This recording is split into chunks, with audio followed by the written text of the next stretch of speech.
আসসালামু আলাইকুম প্রিয় বন্ধুগণ, আপনারা নিশ্চয়ই জানেন যে সাম্প্রতিক যুদ্ধসমূহে ড্রোনের ব্যাপক ব্যবহার বেড়েছে। বিশেষ করে মধ্যপ্রাচ্য থেকে ইউক্রেন, রাশিয়া সবখানেই ড্রোনের জয় জয়কার।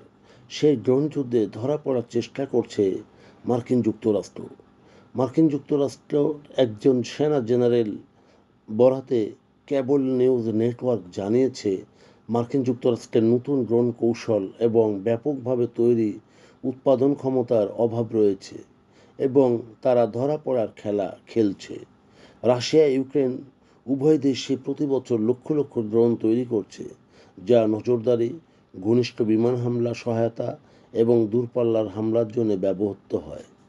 বিমান হামলা থেকে ড্রোন হামলা সহজ ও সস্তা। ড্রোন উৎপাদন এখন দেশে দেশে অনেকটা কুটির শিল্পের মতো পরিণত হয়েছে।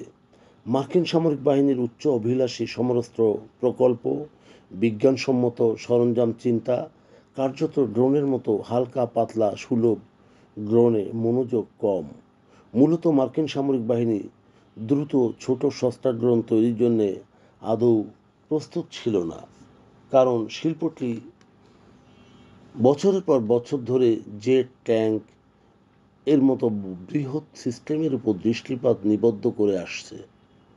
সম্প্রতি পেন্টাগন তাড়াহুড়ো করছে, বিশেষ করে 3D প্রিন্টিং ড্রোন এবং সিমুলেটর প্রশিক্ষণের আয়োজন নিয়ে। সূত্রটি দাবি করেছে যে মূল সমস্যাগুলির মধ্যে একটি হলো মার্কিন ড্রোনগুলিতে চীনা কোনো যন্ত্রাংশ ব্যবহার করা যাবে না। তবে এটাও ঠিক, মার্কিন দেশীয় কাঁচামাল খুবই ব্যয়বহুল। এটা আগামীকালের সমস্যা নয়, এটা আজকের সমস্যা।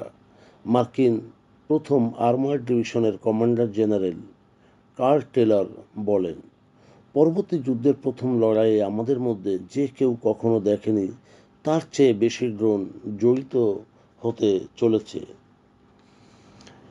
এদিকে ইউক্রেন মার্কিন যুক্তরাষ্ট্রকে ড্রোন উৎপাদন সহায়তার প্রস্তাব দিয়েছে। ভ্লাদিমির জেলেনস্কি 5 বছরে 1 কোটি ড্রোন উৎপাদনের জন্য 50 বিলিয়ন মার্কিন ডলারের একটি পরিকল্পনা মার্কিন প্রেসিডেন্ট ডোনাল্ড ট্রাম্পের কাছে পেশ করেছে। ইউক্রেনের সামরিক কর্মকর্তারা ইউক্রেনের ড্রোন দক্ষতাকে জেলেনস্কির একটি ভূ রাজনৈতিক কার্ড হিসেবে বর্ণনা করেছেন।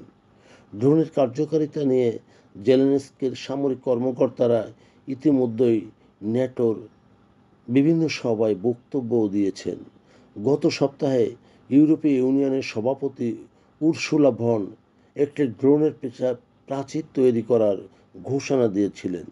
তবে সংবাদ সংস্থা সিএনএন ইউক্রেনকে মনে করিয়ে দেন যে যুদ্ধের শুরুতেই কিন্তু মার্কিন যুক্তরাষ্ট্র 100টি সুইস লটারিং গোলাবারুদ সরবরাহ করেছিল। ড্রোন তৈরিতে সেরা দেশ রাশিয়া, চীন এবং সেটি থেকে আমেরিকা অনেক পিছিয়ে। শুধু তাই নয়, মার্কিন প্রতিরক্ষা সচিব স্বীকার করেছেন যে যদিও আমাদের প্রতিপক্ষ তারা লক্ষ লক্ষ সস্তা ড্রোন তৈরি করছে আর আমাদের আমলাতান্ত্রিক লাল ফিতায় আমরা এতদিন আটকে ছিলাম। প্রিয় বন্ধুগণ, যদি আমাদের এই তথ্য গল্প আপনার ভালো লাগে তাহলে লাইক এবং শেয়ার দিন, এবং এখন আজ আমাদের সঙ্গে থাকার জন্যে ধন্যবাদ। আমাদের ফলো দিন এবং সাবস্ক্রাইব করুন।